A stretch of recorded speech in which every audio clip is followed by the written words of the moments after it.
Mega Cat.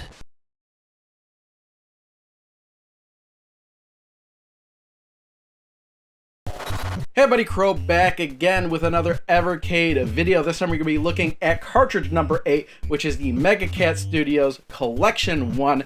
Before I continue, if you don't know what the Evercade is, it is this handheld device right here. I have a link in the description below, which links to the video where I first picked this up and show it off, just in case you don't know what it is. Use that for reference. But as for Mega Cat Studios Collection 1, this includes 10 games, which are primarily NES and Genesis games. Now, the difference between this and all the other collections we've looked at so far is this is a studio that actually creates newer games for older systems. So the oldest game on this collection is actually from 2016, and the newest game is from 2019. They're kind of like a homebrew type of deal.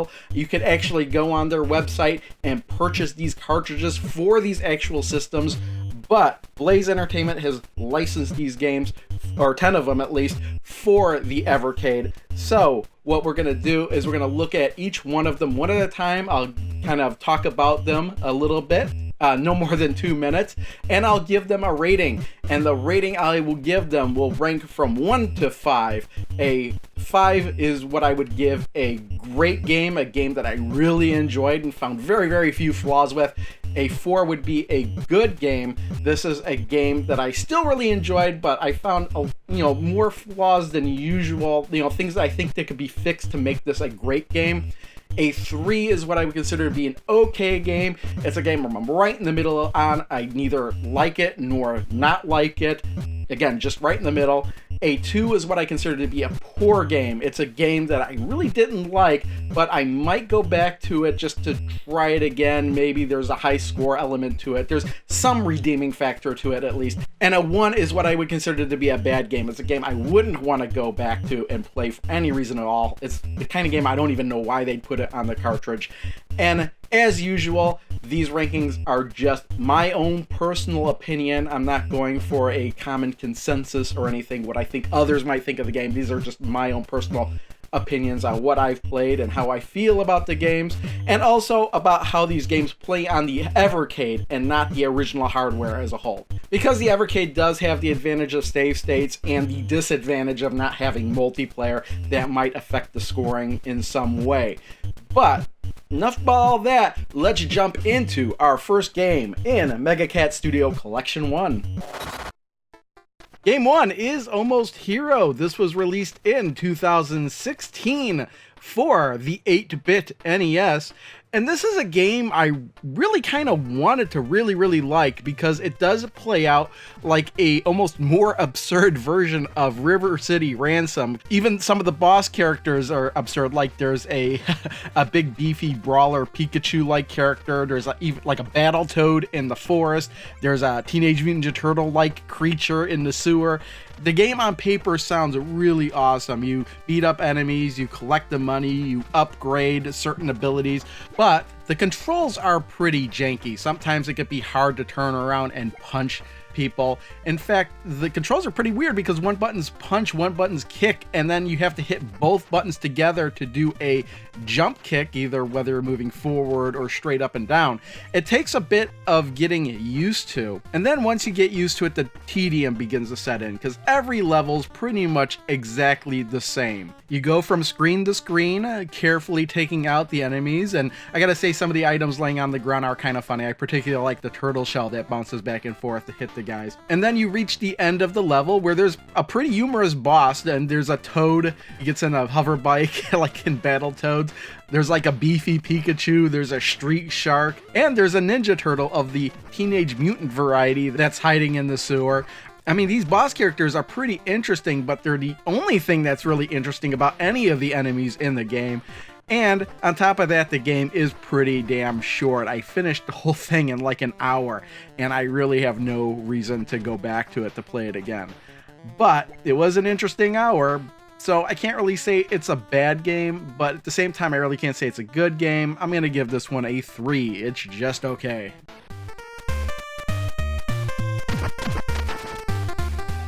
Game 2 is Creepy Brawlers, released in 2017 for the 8-bit NES.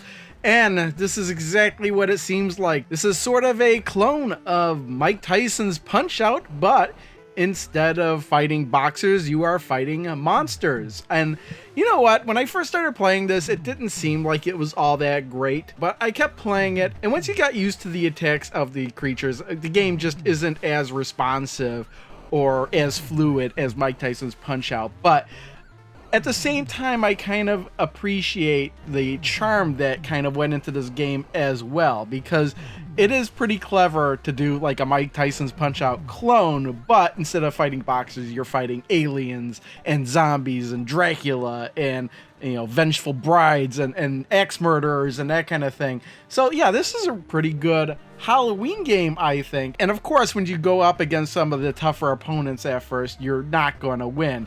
There's a handy training option where you could actually fight whatever monster you want to play as and then go for the championships. And there's about, 13 or 14 unique creatures to fight against in this game. And since this is on the Evercade, you are getting the save states and turbo buttons, which makes it very easy to get up once you get knocked down. So yeah, it's not perfect, but I gotta give this one a 4. It's actually pretty good once you get into it.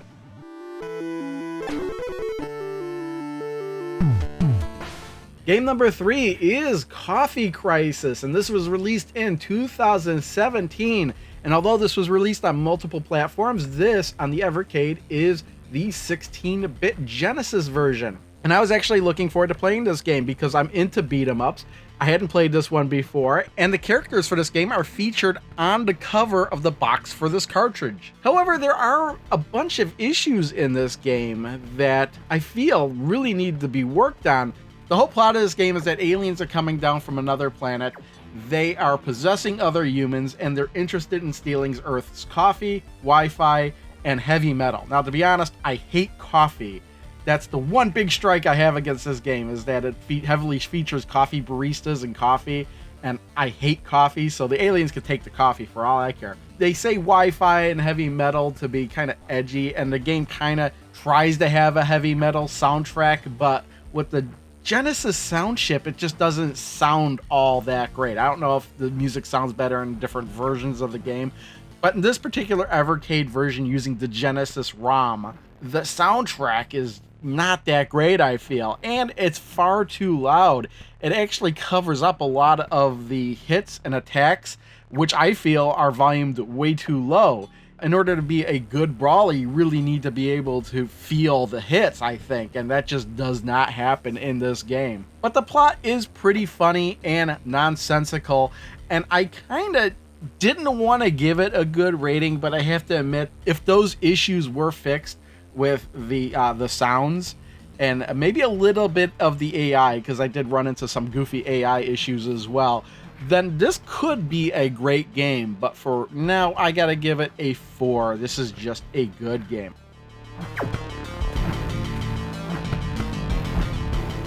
Game 4 is Justice Duel, released in 2019 for the NES, and this game is an odd mix of Joust plus American history. So yeah, ignoring the fact that you are taking control of a character from American history, this game plays like Joust, where you have to hit the buttons to flap, and then you can bounce off your opponents to kill them, or in this case, you don't instantly kill them, you rather damage them. And in fact, you have a life bar as well, so one hit doesn't automatically kill you. But this game goes a step further and throws in power-ups and a fire button. You could fire bullets or fire whatever weapon you happen to pick up. And those, I feel, are really good improvements to this game. So this was a bunch of fun for me because I really do like the game Joust. This game, however, moves at a far faster pace than Joust did, which is why I feel you get the life bar instead of just one hit and you're dead. And yeah, I found this game to be really fun, but I think there's one negative to this game that can't be overlooked, and that's that the backgrounds are a bit too distracting. This is an 8-bit game, you don't have that many colors to use, and yet the backgrounds are really, really colorful, but so are your characters. So at times you can lose track of what's going on, but also more importantly, you really don't know where the platforms are in a way. I mean, yeah, you could kind of see them, but sometimes they just blend right in with the actual background. So the barriers and the floors and possibly walls are very difficult to judge just by looking at the screen. So that's like the one major thing that I feel hinders this game. But otherwise, I think this game is pretty damn fun. So I'm going to give this one a 4. I think it's good.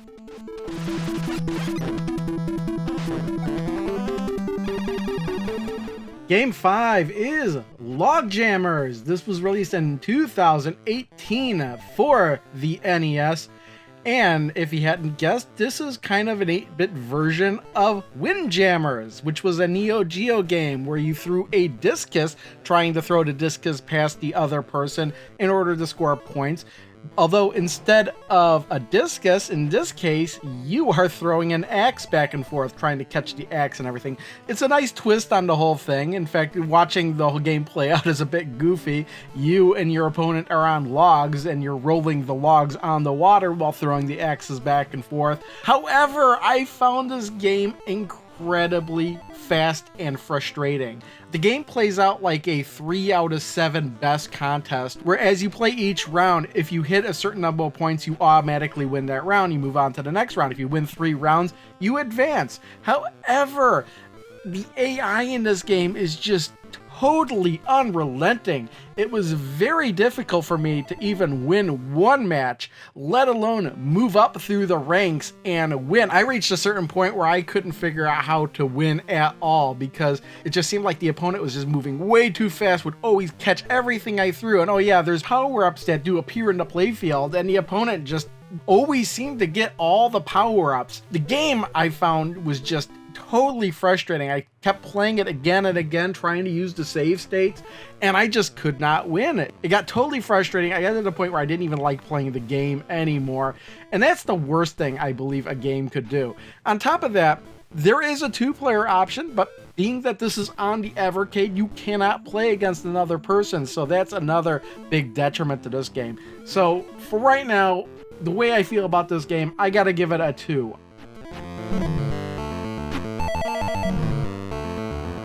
Game 6 is Little Medusa, released in 2017. This is the 16-bit Genesis version, and this is a top-down puzzle action game very similar to the Adventures of Lolo, except in this case you're playing a little Medusa, and your powers are to kind of shoot out these rays that can turn the enemies into stone, or you can set down or remove stone blocks. And basically the goal of every stage is to collect all the stars, but some of them are unreachable. So in some cases you may have to turn enemies into stone. You could push them, and if they fall into the water, it leaves a platform that you could walk on. And that's basically the whole gist of the game. I mean, it gets a little bit more complicated than that, but ultimately you are just collecting these stars in every level in order to advance to the next level. At the end of every world, there's a boss to fight before proceeding on to the next world. And you know what? I really like this game. This is the perfect type of game for the Evercade, especially since you have the ability to save state. You just save state before you start every stage. If you die, load state. It's as simple as that. You don't have to worry about continues or anything. Maybe that's cheating, who knows, but the save states are there. I'm going to use them, and it really ups how good this game is. I think without the save states, it could be a little bit more frustrating to have to play the stages again and again. But with the save states, that removes that frustration. And ultimately, this is a game I could see myself going back to again and again to play in little chunks because of that. So I'm definitely give this a 5. This is a great game. Game 7 is Multidude, originally released in 2019 for the NES. And this is an interesting puzzler where you try to solve each screen by navigating all the characters on the screen into the glowing boxes. But it's not so easy because the action button only will swap between the characters, and each character has different abilities, such as being able to float around or make boxes appear, being able to break ice blocks, or being able to drop through the red floors. Every character has some interesting quirk that needs to be exploited in order to get all the characters back home. And I thought this was a fantastic game. Even the rhythms in the background kind of going, it's repetitive, but it gets you nodding, And not only that, but there's no time limit, so you can sit and plan out your strategy as much as you want. And the only negative I have about the game is negated by the fact that you can use save states. You see, you only have a certain number of tries before you lose all your lives and have to start again. But if you use save states when you start every level, then you don't have to worry about ever having to start again. So yeah, this is a great game for the little handheld, and I gotta give this one a 5, no doubt.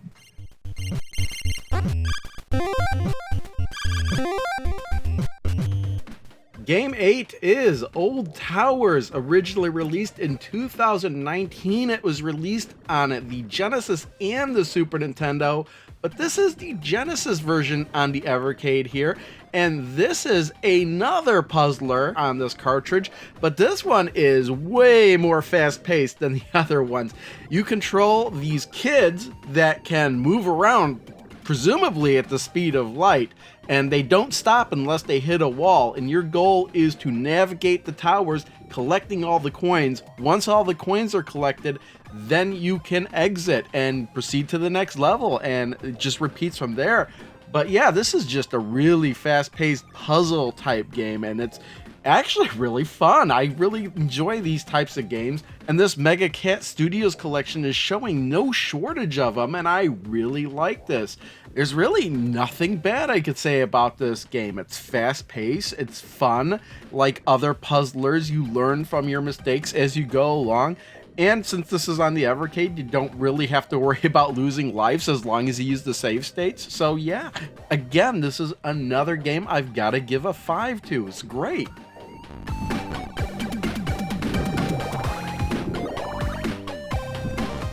Game 9 is Super Painter, released in 2018 for the 8-bit NES.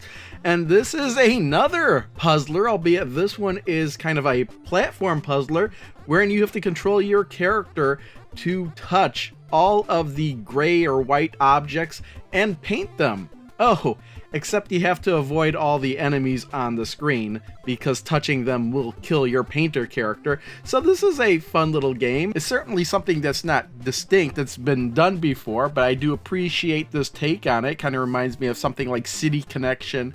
I do like how big the graphics are for the NES. The thing that kind of drags this game down a little bit, though, is how loose the control of your character feels, because he does control pretty wildly at times, and I found myself jumping into enemies or jumping off the stage just when I didn't mean to. It just controls really wildly, and some of the jumps have to be done in tight areas, so that's a little bit of a detriment. Maybe I just need more time to get used to the controls, but other than that, I think this is a good game. Again, another good use of the Evercade save states at work here.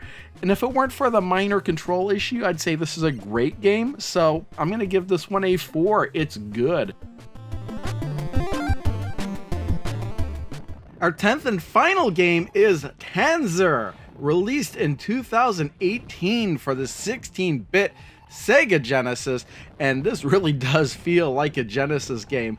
This is a running hack and slash type of game that oozes with a ton of style. It's incredibly fast paced, it's got really awesome music and visual effects, and it's also very, very difficult. I mean, you can only take a few hits, and then once you do, you're dead and the game is over. But as difficult as the game is, I still had a ton of fun with it. This is incredibly fun to play. It's like if you took Strider and mixed him with Shadow of the Beast, you'd get Tänzer. It's just incredibly fun, and despite the fact that when you die, you have to start the game all over again, I keep coming back to it and learning new things and how to collect more gold, and then better learn how to upgrade my abilities for later levels. But you also have the save states with the Evercade, so it makes the game just a little bit easier, but really not much, because honestly, unless you're save stating constantly, I was trying to do it in between levels, but then I wound up doing it mid-level as well. This game is just full of bizarre stuff. I just can't talk about it highly enough. The controls are so tight, the music is great, highly recommended. This might be the star of the cartridge, so yeah, I gotta give this one a 5. This is great, if not fantastic.